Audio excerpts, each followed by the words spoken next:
बिस्मिल्लाहिर्रहमानिर्रहीम। अस्सलाम वालेकुम वरहमतुल्लाहि वबरकातुहू। नाज़रीन, मैं हकीम खालिद महमूद नक्शबंदी मुजद्दिदी आपकी खिदमत में हाजिर हूँ और आप सबको अपने चैनल पर खुशामदीद कहता हूँ। नाज़रीन, आज का मेरा मौजू है आतिशिक का तीसरा दर्जा।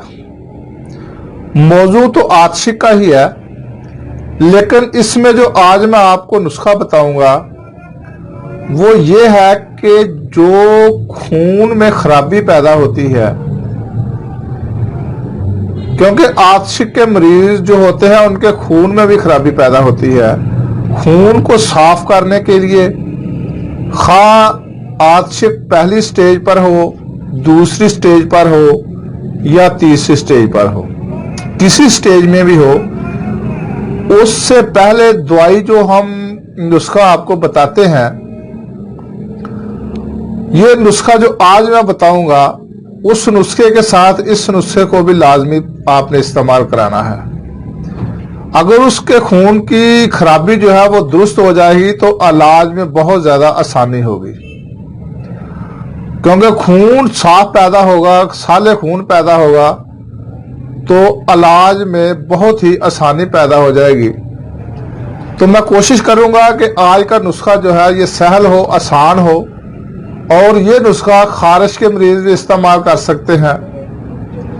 जिनके चेहरे पे फोड़े फिंसियां हैं वो भी इस्तेमाल कर सकते हैं। खारिश खा खुश्क हो या तर हो, दाने निकलते हों, किसी किस्म की भी खारिश हो, ये नुस्खा उन अमराज के लिए भी बहुत ही मुफीद है। तो मैं आज सबसे पहले तो तीसरे दर्जे की जो आतिशिक की अलामात है वो आपको बताऊंगा और उसके साथ ये नुस्खा बताऊंगा। और इस नुस्खे को ये सिर्फ खून सफा के लिए है, ये मुसफ़ा खून है। मुसफ़ा खून के साथ दूसरे नुस्खे जो भी हैं वो आपने लाजमी इस्तेमाल कराने हैं, क्योंकि आतिशिक में ज्यादातर जो दवाएं इस्तेमाल होती हैं वो मुरक्कबात यानी कि समल्फार, तूतिया, इस किस्म के बरदार सिंह, जंगार, सिमाब, ये चीजें इस्तेमाल होती हैं आतिशिक के अमराज में। आतिशिक के जितने भी अमराज हैं, हकीकी हो, गैर हकीकी हो, खलकी हो, यानी कि इसकी बहुत सारी अकसाम है। अगर मैं इसकी अलग-अलग आपको वीडियो बनाऊंगा तो काफी टाइम लग जाएगा, लेकिन मैं कोशिश करूंगा कि जितनी भी आसानी से बन सके वो मैं जरूर इंशाल्लाह बनाऊंगा, ताकि जिस किसी को भी इसकी जरूरत हो इससे वो फायदा हासिल कर सके। ये जो चीजें मैंने आपको बताई है ना, सिमाब, तूतिया, मरदार सिंह, जंगार, ये चीजें जो भी है ये आतिशिक के अमराज में इस्तेमाल होती हैं। और आज का ये नुस्खा जो है ये खून मुसफ़ा है, क्योंकि आतिशिक के मरीज को ये नुस्खा लाजमी इस्तेमाल कराएं ताकि उसके खून में जो खराबी है वो भी ठीक हो जाए, और दूसरा नुस्खा इस्तेमाल करेंगे तो वो बहुत जल्द मर्ज को ठीक होने के चांसेस ज्यादा होते हैं। तो नाज़रीन, ये जो आज की मैं आपको तीसरे दर्जे की अलामात बताऊंगा, ये इब्तदाई दर्जा के कमोबेश 7 माह बाद, 7 माह बाद से लेकर 20 या 15-20 साल, 7 माह के बाद जो इब्तदाई अलामात हैं, 7 माह के बाद, उसके बाद 15-20 साल तक ये अलामात जो है ना जाहिर होती हैं। बल्कि आमतौर से दर्जा दोम के मुआवजा के बाद दर्जा शुरू नहीं होता। अगर दर्जा दोम है, अगर उसका बर वक्त इलाज कर लिया जाए तो फिर ये जो दर्जा है तीसरा ये शुरू ही नहीं होता। लेकिन मुआवजा में अगर उसके इलाज में बेपरवाही की जाए तो फिर ये अलामात जो है ना जाहिर होती हैं। दर्जा दोम के अलामतों में शिद्दत पैदा हो जाती है, दिमाग में शरियानी इंसदाद की वजह से फालज हो जाता है, हथेली और तलवों में चंबल की शिकायत होती है। यानी कि देखें ना, अक्सर लोग कहते हैं कि चंबल है, चंबल की शिकायत کسی وقت اس کو آتشک ہوا ہوگا، اگر اس نے اس کا بر وقت علاج نہ کیا ہوگا تو یہ میں نے بتایا نا آپ کو کہ ابتدائی علامات کے 7 ماہ بعد سے لے کر 15-20 سال کے بعد بھی یہ علامات ظاہر ہو جاتی ہیں۔ اس کے علاوہ زیر جلد کے نیچے جو ہے ورم کی شکایت ہو جاتی ہے۔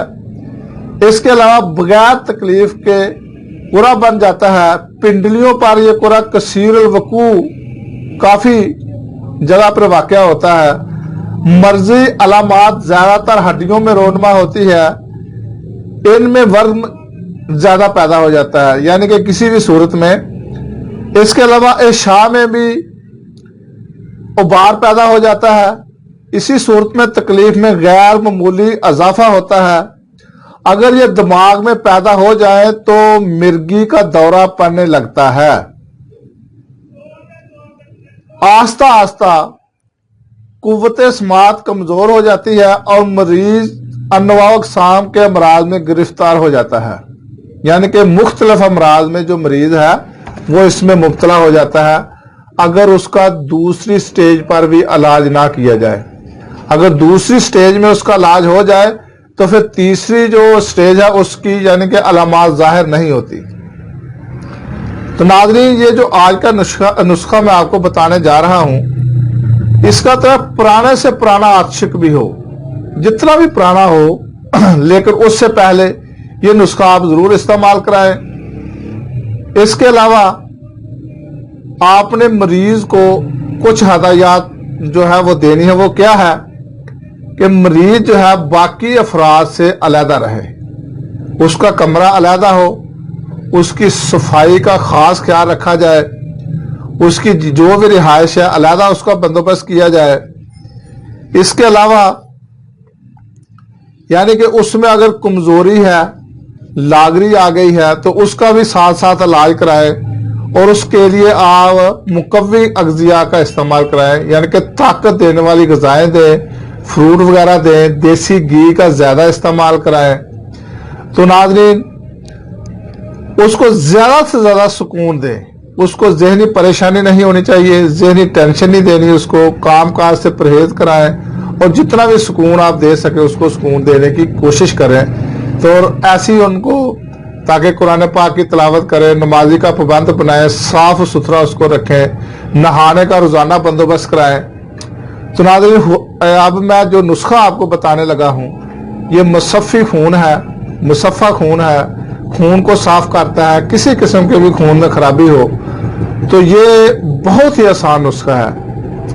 تو اس میں چیزیں بھی عام ہے، پنسار سے مل جائیں گی۔ ایک تو شاطرہ ہے، شاطرہ بھی مصفہ خون ہے۔ اس کے علاوہ چرائتا ہے، یہ بھی خون کو صاف کرتا ہے۔ سرفوکا، یہ بھی خون کو صاف کرتا ہے۔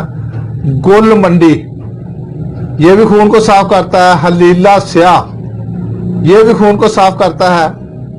برادہ سندل سرخ، یعنی کہ اس کا چورا آپ نے لینا ہے، اگر نہیں تو لکڑ لے کر اس کا برادہ کر لے۔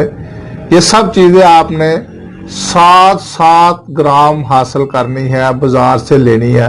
شاطرہ 7 گرام، چرائتا 7 گرام، سرفوکا 7 گرام، گل منڈی 7 گرام، حلیلہ سیاہ 7 گرام، برادہ سندل سرخ 7 گرام، اناب 5 گرام۔ آپ نے یہ سب چیزیں لے کر رات کو پانی میں آپ نے بھگونا ہے اس کو، جو کہ کم از کم 1 گلاس پانی ہو، آدھا کلو۔ اور صبح یہ نہیں ہے کہ اس کو آپ نے آگ پہ رکھ کے جوش دینا ہے، ایسا کوئی عمل نہیں کرنا۔ 12 گھنٹے کے بعد آپ نے اس کو ملنا ہے، خوب ملنا ہے۔ مل کر اس کو چھان کر کسی بھی بریک کپڑے سے کپڑ چھان کر لے تاکہ اس کے ذرات جو ہے وہ پانی میں نہ آئے۔ ناظرین، یہ لے لیں اور اس کو آپ نے شربت اناب لینا ہے علیحدہ۔ شربت اناب جو ہے نا بازار سے مل جائے گا بنا بنایا۔ اگر خود بنانا چاہیں تو مجھ سے رابطہ کر سکتے ہیں، میں آپ کو سمجھا دوں گا کیسے بنانا ہے۔ بہرحال کسی بھی اچھی کمپنی کا لے لیں، لوکل کمپنی کا نہ لیں، کیونکہ اس میں اسینس ڈالا ہوتا ہے، اس میں شربت والی کوئی چیز نہیں ہوتی۔ किसी भी अच्छी कंपनी का आप खरीद सकते हैं। बेहतर है कि आप खुद बना लें। अगर बनाना किसी को मकसूद हो तो वो मुझसे रब्ता कर सकता है, या किसी भी आपके मोहल्ले में कोई तबीब हो, हकीम हो, तो उससे भी रब्ता कर सकते हैं।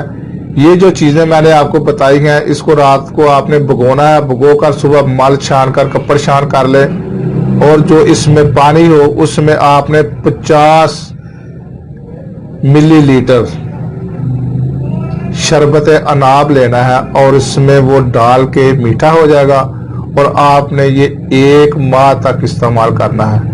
इंशाल्लाह ताला जितनी भी जल्दी बीमारियां हैं, फोड़े फिंसियां हैं, चेहरे पर कील है, खांसी, सारी यानी कि खारिश की शिकायत है, खुश्क है या तर है, छोटे छोटे दाने निकल आते हैं, बेचैनी रहती है, शपाकी है, सबके लिए नुस्खा बहुत ही मुफीद है। इसको जरूर आजमाएं और मुझे दुआ में याद रखें, और अगली वीडियो तक के लिए इजाजत दें। मेरा चैनल हकीम खालिद हर्बल क्लिनिक को सब्सक्राइब करें, लाइक करें, शेयर भी करें, कमेंट्स भी दें, और बेल आइकन को जरूर दबाएं ताकि आपको हर रोज नई आने वाली वीडियो मिल सके। खुदा हाफिज।